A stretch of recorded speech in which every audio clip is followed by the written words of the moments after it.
Sabe aquela sensação de olhar para o mundo, para a natureza, ou até mesmo para o céu numa noite estrelada e se sentir meio um estranho no ninho? Pois é um sentimento que, no fundo, todo mundo já teve. A impressão de que a gente não se encaixa 100% aqui. A grande questão é, de onde afinal vem isso? Então, essa é a pergunta que vai guiar a nossa conversa de hoje.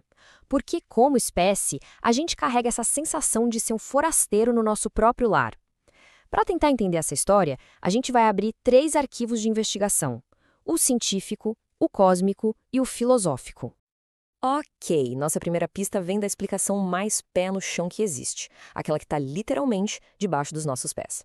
Bora abrir o arquivo da Terra e ver o que a ciência de evolução tem para contar pra gente sobre o nosso lugar no mundo.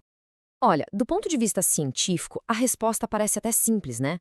A gente evoluiu aqui, ponto. Somos parte do reino animal, temos ancestrais em comum com outros primatas, tá tudo certo. Mas, e é aqui que o negócio começa a ficar interessante, a gente é um galho muito, mas muito particular nessa árvore da vida. E este quadro aqui ilustra esse paradoxo de um jeito genial. Muitos pensadores, lá desde o Darwin, já sacaram que o ser humano parece um bicho meio desajustado. Pensa bem, os outros animais estão ali perfeitamente adaptados ao lugar deles. Já a gente precisa de roupa, de casa, de tecnologia para tudo. Eles vivem na harmonia do instinto. E a gente, bom, a gente vive com angústia e altera o planeta inteiro. E aqui vem o veredito do arquivo científico. Aquilo que a gente mais celebra na nossa espécie, a consciência, a capacidade de pensar sobre si mesmo, é justamente o que cria essa sensação de separação. É o que permite que a gente construa civilizações, mas é também o que nos faz sentir como se não pertencêssemos totalmente a este lugar.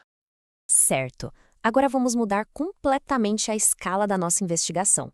Vamos sair um pouco da Terra, olhar lá para cima, para as estrelas, e abrir o arquivo cósmico para ver que outras pistas a gente encontra sobre a nossa origem. Uma das hipóteses, ainda científica, mas bem especulativa, é a da panspermia. A ideia aqui não é que nós chegamos prontos do espaço, tá? A parada é que os ingredientes básicos da vida, os tijolinhos dela, podem ter pegado uma carona em meteoritos e cometas. Isso, de certa forma, já nos daria uma origem cósmica.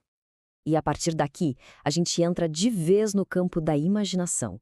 Aquele que alimenta a ficção científica e muitas outras correntes de pensamento. E se a vida aqui foi plantada de propósito? E se o nosso DNA recebeu uma ajudinha de civilizações mais avançadas? Ou a clássica, e se somos de fato descendentes de visitantes de outro mundo? São ideias que conversam diretamente com aquele sentimento de fui colocado aqui. Não é à toa que essas histórias mexem tanto com a gente. Filmes como Avatar ou Prometheus vão direto nesse ponto. Eles cutucaram esse nervo exposto do nosso mistério de identidade, de onde a gente veio e, principalmente, qual é a nossa missão aqui. Bom, a gente já olhou para a Terra, já olhou para o cosmos, agora a investigação se volta para dentro. Vamos abrir o arquivo filosófico e tentar entender como a espiritualidade e o pensamento humano interpretam esse nosso lugar tão único no universo.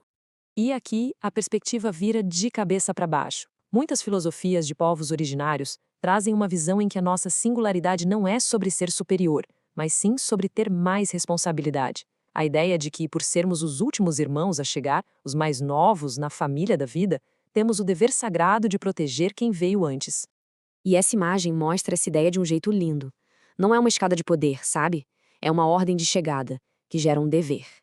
O ser humano, por ter chegado por último, não é o dono do lugar, mas sim o guardião consciente de toda a criação. Isso transforma completamente o sentimento de ser diferente. Vira um propósito. Então, a consciência coloca a gente numa encruzilhada filosófica.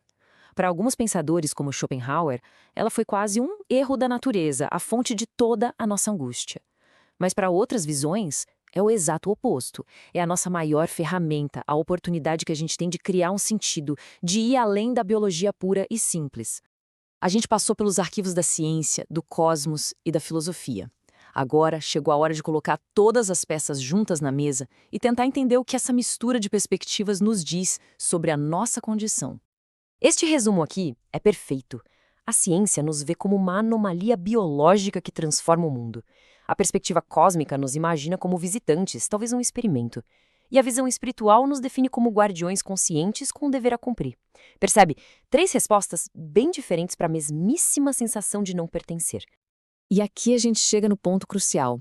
E se esse sentimento de não pertencer não for um defeito de fabricação, se não for algo que precise ser curado, e se for simplesmente a definição do que é ser humano? É essa tensão constante entre o nosso lado animal e a nossa consciência que parece ter vindo das estrelas.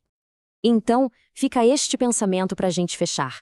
E se a nossa função, a nossa verdadeira natureza, não for a de se encaixar perfeitamente em algum lugar, mas sim a de ser a ponte entre a matéria e a consciência, entre o instinto e o propósito?